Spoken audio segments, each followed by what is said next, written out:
Congrats on this one. So well done. Thank you. Nick, Thanks. I'm going to start with you. I grew up here in Southern California, as I know you did at least part of your childhood upbringing. Were you familiar with this kind of thing at all? With beaches maybe you were hanging out around or near?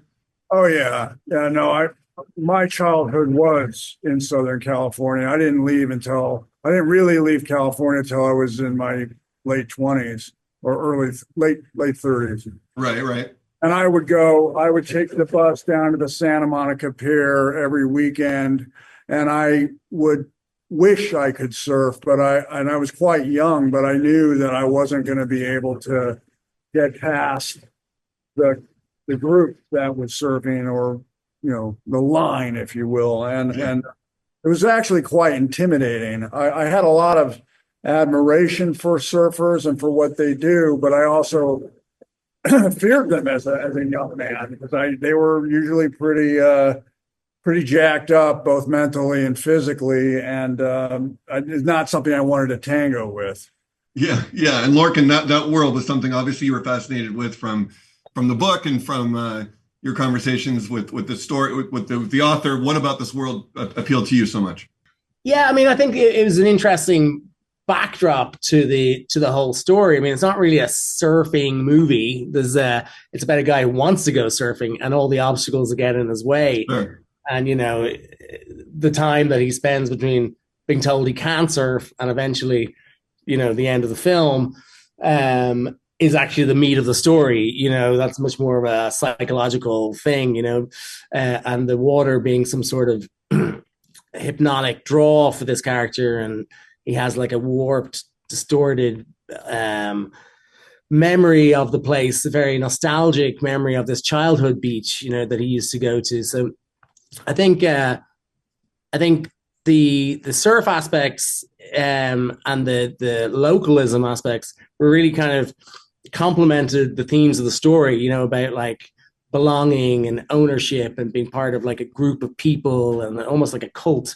You know, Hmm. um, so yeah, I mean, I've surfed a bit, but I actually thought I'd have loads of time in Australia. I said, "Oh, we're going to be there for like 3 months. I'll learn how to surf. It'll be amazing." And yeah, it didn't happen. Right, right. The film kind of gets in the way. But we did go out. Me and Nick went Yeah. did some like catch up lessons with a local surf teacher down there, and Yeah. Oh, yeah, it there was was no fear of being. Yeah, the only thing is just the great white sharks. There's a lot of them down there, so it's a little bit precarious. Once you start thinking about them, what's underneath you, it's hard to get out of your head. Sure. it's in your head in a big way, and it was always on my mind. But the couple of times I did get up, I thoroughly enjoyed it, and it made me think, gosh, when I retire, I'd like to try it again.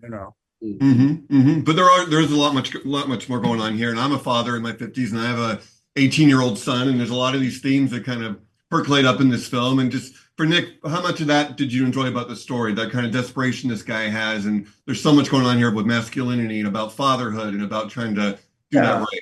Yeah, no, I think it's very relevant, and I think it's something that people can, from all walks of life, relate to. It's a human condition. A human story to think that you can repair things if you just work hard enough and buy back that house, or it'll fix my marriage, or it'll repair my relationship with my son. That's something anybody can relate to.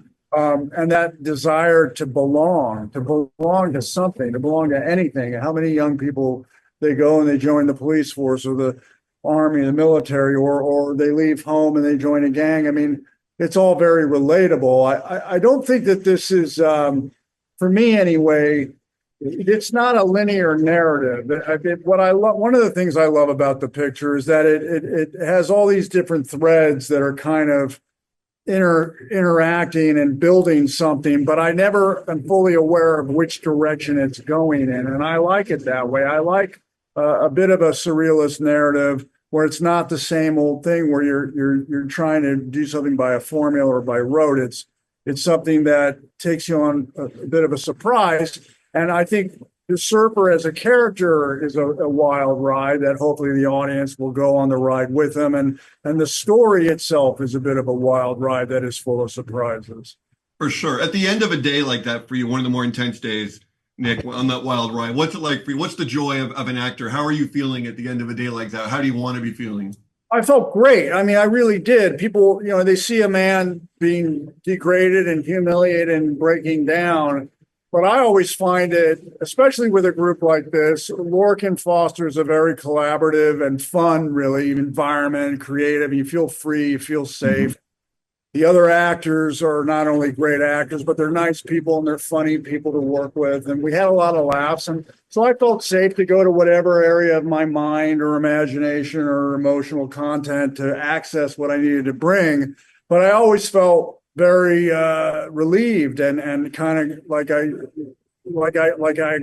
I expressed something. I always said thanks. I had a good experience in that scene, and I enjoyed the process. Mm-hmm. And Lorcan, at the end of the day, for you, when you see Nick going to those places, what's that like for you? How satisfied are you as a filmmaker?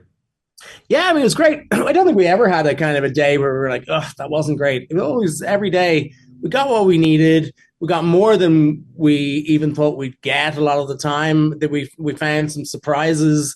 Because, like Nick was saying, we're a good group of people who were collaborating together, and we were all riding the wave of the movie, and it was an intense shooting schedule. We had a lot to get through, but we had a really good team, so we were able to figure it all out. And so a lot of it's quite challenging that you actually have to figure out there on the day as well, like how to get the scene, how to block it, and so we had fun doing it though, So I think at the end of every day, it was like pretty exhausting, but at the same time, I always liked going back and like looking through some of the rushes that we got, just because I was excited about the material that we were getting, and how it was all going to click together.